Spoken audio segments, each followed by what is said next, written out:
남들과 비교했을 때 내가 잘하고 있는 건지 궁금할 때가 많아요. 이럴 때는 어떻게 해야 할까요? 내가 잘하고 있는 건가에 대해서 내 스스로 평가를 내리기로 하는 어떤 수치들을 기간을 정해서 세팅하는 거, 그게 저한테는 좀 효과적이었어요. 오늘도 질문을 받았어요. 사실 조금 전에 전화가 한 통 왔는데, 은하님은 강의가 엄청 로켓팅을 하고 있는 사이 은하님의 채널들은 로켓팅을 안 하고 있는 건데 그것도 생각 가운데 있을 것 같은데 왜 그러는 거예요? 라는 질문을 조금 전에 전화로 받았어요. 그분은 말을 굉장히 예쁘게 하신 거죠. 악플러들은 이렇게 말하죠. 컨텐츠를 가르친다는 애가 왜 이렇게 로켓팅을 못해? 못하는 거 아니야? 이렇게 질문을 할 수 있는 게 악플 버전이라면, 선플 버전은 왜 그렇게 사실까요? 못하시는 분은 아닐 것 같은데 라는 질문을 선플로 받았어요. 그런 질문을 받았을 때 제가 멘탈에 타격을 입지 않는 이유는, 제가 생각하는 이 기간 동안에는 이것을 해냈다면 날 잘했다고 칭찬해 주기로 하자. 저는 이게 항상 선명한 편이에요. 예를 들어, 나는 2023년 하반기에는 책이 나올 예정이니 이 책이 잘 완성돼서 이 책에서 감점이 거의 없는 상태로 감동적인 책이다 라는 평가를 받는 것이 내가 지켜내야 되는 굉장히 중요한 지표다, 이렇게 설정을 했으면요, 다른 것들에 대해서는 좀 덜한 평가가 따라오거나 덜한 지표가 따라와도 그것은 내가 선택한 거야, 이런 식으로 제 안에서의 우선순위의 평가값에 대한 우선순위까지 정해져 있긴 해요. 그러다 보니 제가 좀 덜 중요하게 생각했기 때문에 덜 챙긴 것들에 대해서 비난이 날라 들어오면 그렇게 볼만하지? 이렇게 생각을 하면요, 그게 굉장히 일단 제 마음을 지킬 수 있는 단단한 벽이 되어주고요. 근데 이게 질문의 맥락이 스스로가 아니고 이제 상대방과의 일 가운데 펼쳐지는 일이라고 한다면, 그래서 중요한 거는 상대방과 자꾸 지표에 대한 대화를 하는 게 되게 중요한 것 같아요. 여러분들이 클라이언트를 만나서 이 클라이언트한테 가능한 만족스러운 서비스를 주고 싶은데 내가 이것을 어떻게 하면 만족시킬 수 있을까에 대한 생각들을 하실 때 그냥 혼자 하시는 경우가 많거든요. 근데 이때 내가 이 만족에 대한 지표를 이렇게 보고 있는데 맞나요? 이런 대화를 하는 것과 아닌 것은 굉장히 큰 차이를 낳거든요. 예를 들어 그런 거예요. 제가 영상을 굉장히 맛깔나게 만들어 드리는 것이 가장 중요하고 다른 것들은 좀 덜 중요한 게 맞나요? 이런 기준이 서 있다면 맛깔나게 만드는 거에 있어서는 몇 점인가요? 그런데 다른 요소는 몇 점인가요?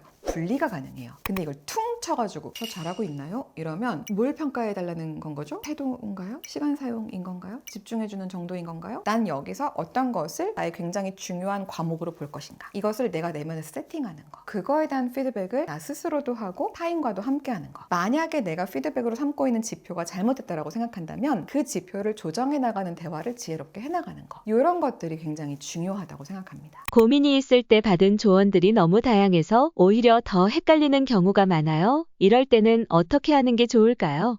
굉장히 지혜로운 질문이라고 생각하고요. SNS 시대에 우리가 꼭 가져야 되는 질문이라고 생각해요. 제가 한 일화를 들려드리면, 며칠 전에 저희 아들하고 이나모리 가조에 어떻게 살아야 하는가 라는 책을 같이 읽었어요. 10살이긴 하지만 그 책이 어떻게 시작하냐면 그림이 펼쳐지고 한 장에 한 줄 써 있어요. 그러다 보니까 아들한테는 그림책 같은 거죠. 근데 이나모리 가조가 그 책을 출발하면서 뭐라고 얘기하냐면, 삶은 결국 내가 그린 대로 끌려가게 되어 있어. 그러니까 내가 어떤 선명한 꿈을 꾸느냐가 전부 결정하는 거야, 이렇게 얘기를 하는 거죠. 내가 미래에 이런 일이 펼쳐지길 바라면 그러면 그 일이 펼쳐지는구나 라고 하는 사건이 거기에 붙이려면 많이 붙일 수가 있어요. 그런데 그 말을 그냥 온전히 받아들이면요, 우리는 어떤 혼란에 빠질 수가 있냐면, 왜 내가 그린 대로 안 되는 것들이 있지? 이렇게 될 수 있어요. 제가 여기서 하고 싶은 얘기는 뭐냐면요, 아무리 현인의 한 문장이어도요, 논리적인 학자의 한 문장이고 명제여도요, 그것을 반할 수 있는 명제는 반드시 등장해요. 그게 정반합이죠. 주장하면 반대하고 합쳐지고. 예를 들어 그런 거죠. 돈은 많으면 많을수록 행복해 라고 주장하는 사람이 있죠. 근데 가만히 연구를 해보면 어느 지점까지는 맞는 말인데 어느 지점부터는 그 말이 틀려져 라고 하는 지점이 딱 등장을 해요. 그러면 그 지점을 찾아낸 사람이 학계에서 박수를 받습니다. 그런 것처럼 이 이야기가 어디까지 맞다가 어떤 조건에서는 벌어지기 시작한다 라고 하는 일이 벌어지는데, SNS는요 그걸 다 기다려줄 인내심이 독자들한테 없어요. 그러니까 컨텐츠를 만들어가는 분들이 짧게 만들려고 하고 한쪽 입장만 강하게 이야기를 하죠. 인생은 그린 대로 끌려가는 거야 라고 하는 명제와, 인생은 내 뜻대로 되지 않는 게 더 많은 거야, 인생은 예상할 수 없는 사건들의 변수의 축제 같은 거야 라고 하는 것이 서로 부딪히는 이야기들인데, 그것을 영상에서 다룰 때는 예를 들어 이것만 다루는 거죠.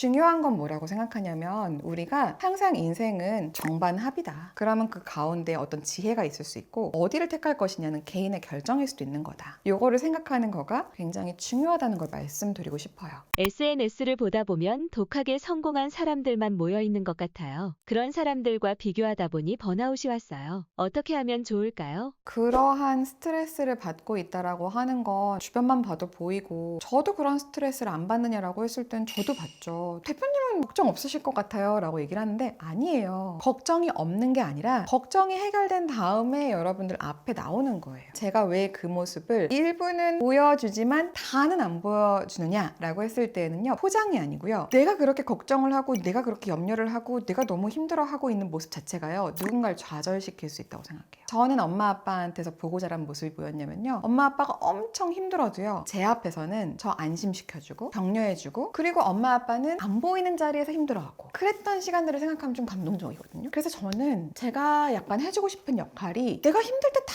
힘들다고 얘기를 하면 보고 있는 사람들이 얼마나 힘 빠질까라는 생각을 하니까 내가 이거에 대해서 극복을 좀 한 다음에 극복이 된 거가 어떻게 됐는지를 말씀드리기로 하자 이렇게 생각을 하다 보니까 극복을 해낸 다음에 말씀을 드리죠. 근데 제 생각에는 여러분들이 보고 있는 모든 대단해 보이는 사람들이 다 그러고 있을 거예요. 우리가 보고 있는 박진영 씨 유퀴즈 같은 데 나와가지고 힘든 시절 외웠겠어요. 하지만 저는 분초를 아껴서 사는 거죠. 전 항상 열심히 뭐 최선을 다해서 이렇게 한다고 얘기를 하시지만 그분이라고 멘탈 나가는 사건이 없겠냐고요. 있을 거예요. 하지만 정돈을 하고 다시 나와서는 정돈된 모습으로 여러분을 만나는 거겠죠. 그리고 그런 걸 우리는 프로라고 부르잖아요. 제가 얼마 전에 블랙핑크의 다큐멘터리를 봤는데 제니가 엄청 아프대요. 너무 아파가지고 세계적인 무대가 취소된 사건이 여러 번 있었을 정도라고 해요. 근데 사람들 잘 모르더라고요. 대부분은 제니는 걱정이 있을까? 이렇게 생각하겠지만 진짜 가까이에서 모든 거장들을 만나보면요. 다들 똑같이 사람이에요. 그래서 저는 무슨 생각을 하셨으면 좋겠냐면은 물론 나보다 체력이 조금 더 강할 수 있어요. 그리고 나보다 해결해내는 일들이 더 많을 수도 있죠. 부러운 일이죠. 하지만 그것이 나를 자책할 사건은 아닌 것 같아요. 내가 좀 더 잘하고 싶다라고 느낀다면은 시간을 두고 잘하는 모습을 향해서 가자. 이렇게 하면 될 일인데 오늘 왜 내가 그걸 못 해내고 있지? 라고 생각하는 순간 그냥 오늘 내가 삶의 루저인 것 같고 잘못 살고 있는 것 같고 내가 의지박약인 것 같고 일로 갈 수 있으니까 그렇게 안 하셨으면 좋겠다는 거. 오히려 끊임없이 멈추지 않고 성장하려면 오늘 나를 어떻게 대해줘야 될까? 여기에다 방점을 두시면 무한히 성장하는 자신을 보게 될 거고 그렇게 무한히 성장을 하잖아요. 그러면 그렇게 무한히 성장한 꾸준한 누군가를 보고 우리는 거인이라고 부르게 된다는 것을 잊지 않으셨으면 좋겠어요.